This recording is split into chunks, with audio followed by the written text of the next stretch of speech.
Welcome back. Today our session is on financial statement analysis for decision making. I'm your instructor, Vera Fiado. Now, when it comes to money matters, sometimes it can be very intimidating. And even the smartest people need to have a solid understanding of what basic financial analysis is and the methods that are crucial for making the most out of your financial analysis. Now, the session seeks to equip students with an understanding of how to use financial statements and also to develop the skills in the analysis of financial statements for decision making. Now, we are hoping that at the end of the session, you will develop some expertise in analyzing financial statements for business management decisions, for investment purposes, etc. Now, specifically, we want to make a case that by the time you're done with this session, you need to understand the analysis that is a framework for financial statements. You should also be able to analyze financial statements either from the viewpoint of an investor, a creditor, or management for the purposes of decision making. And then you should also be able to interpret fully the financial statements and related reports of companies, whilst also applying the tools and techniques for assessing a company's performance, such as financial ratios. Now, for our outline, we're going to look at financial statements in general and the analysis or the framework for analysis. We're going to look at the two core financial statements that are most important or most usually focused upon. That's the income statement, the balance sheet.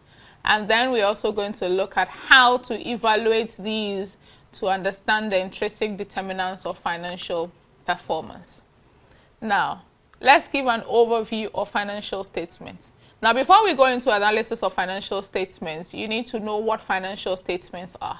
Now, the income statement, which is one of the financial statements, usually gives a kind of a rundown of the activities of the firms and the financial obligations it has brought up, or some of the financial inflows it has brought up. So the income statement typically is a statement on the operations of the business in relation to its income and expenses, whilst the balance sheet is more like a snapshot of the value of the firm at any point in time, looking specifically at what the firm owns and what it owes, which brings out in intrinsic state what its worth is.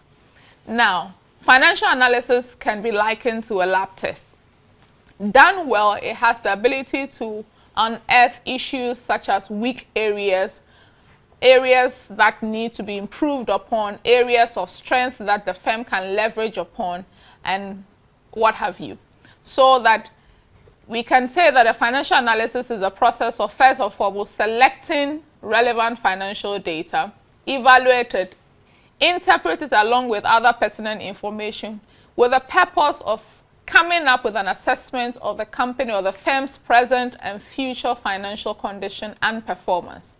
Now, if you're able to identify the financial strengths and weaknesses of a firm through such an analysis, you are able to make realistic business decisions, because then your business decision is informed by available data and not just intuition and rule of thumb. So for the purposes of this session, we'll focus typically on the income statement and the balance sheet. What's the significance, therefore, of the financial analysis? I believe I have mentioned that already, but I'm just going to outline that. It reveals a company's health and stability. It gives intuitive understanding of how the firm conducts its business. It also helps shareholders to find out how management employs the resources at their disposal and whether they use them properly. In essence, they're looking at efficiency. And is also valuable in making financial decisions as where and when to cut costs and when and where to invest in the pursuit of expansion, etc.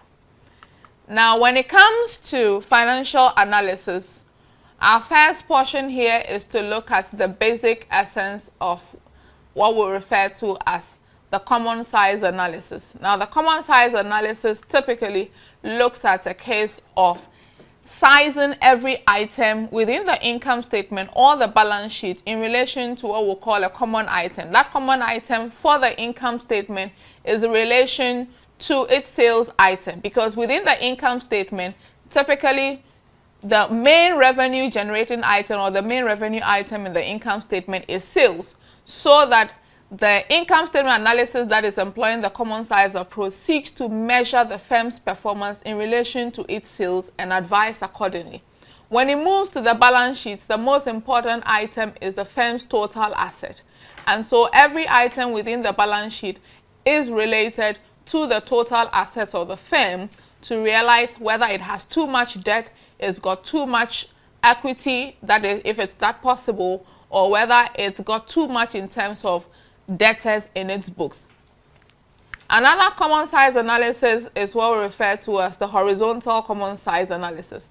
Now, typically this is looking at a trend analysis, which will pick a particular year as a base year and then relate the same item to this base year item over time to see whether there's been any improvement or deterioration. So a typical case of a horizontal analysis could actually reveal that over the years, our cost to sales ratio has not been doing so well, meaning that even though sales may be going up, costs have been rising faster than sales. That, if it were to continue, is likely to cause the firm to run into serious challenges. So these are some of the benefits we derive from what we normally refer to as what? Common size analysis. Now, it helps to make judgment and interpretation required to answer the following questions. What actually make up the components, or what are the important components of a company's balance sheet? What proportion is in debtors? What proportion is in payables? What proportion is in equity? What proportion is in debt? What proportion is in fixed assets? Have any notable changes occurred over time? What caused these changes, and what do we need to change them if the changes are in the opposite direction of what firms will expect to have? So then we have an example of a common size analysis done here, showing a trend here, and we can see that from the presentation there have been significant changes, and by the year 2015 the firm's net plant and equipment has experienced the highest increment, whilst others like cash haven't increased that much. Inventory has also gone up, and then total assets has not gone up that much. So what you can begin to glean from that is to look at areas that will then trigger red flags to indicate that the firm is not moving in the right direction and hence needs to make some adjustments to get it back on track. So the common size analysis can be reflected either in terms of the horizontal, which is the trend, and then we can also have the graphical point, which then shows the components, and which components are constituting very large and maybe unwieldy portions that we need to trim as a firm. Now that brings us to the end of the basics of financial analysis, which is one part of the first session.